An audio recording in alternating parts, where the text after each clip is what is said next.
Hi everyone, my name is Gina and this week I'm going to be making some St. Patrick's Day themed Oreo balls. But before I do, I wanted to give a little baby update. If you do not want to listen to the baby update and just want to get to the recipe, I will leave the time on the screen here. So if you want to just skip to that time, you will not hear any baby news. But if you're all about that baby news, I wanted to report that I'm well into my 35th week when you're watching this.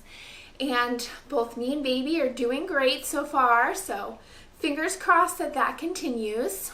I've been trying to stay very active during this pregnancy. I've been exercising about 3 times a week, but I've been going to a pregnancy-specific gym, which I love. I will leave a link in the description box for their website because although they are located in New York, they do have a really great online program that they're constantly updating the classes for.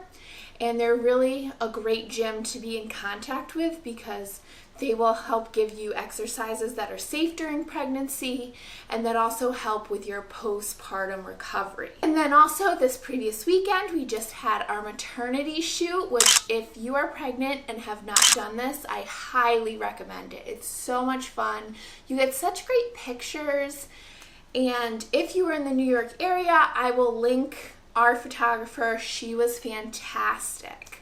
That's pretty much it on the baby front. Honestly, I feel like the sentiment, no news is good news, applies here. So let's just go right on into the video. And thank you so much for watching.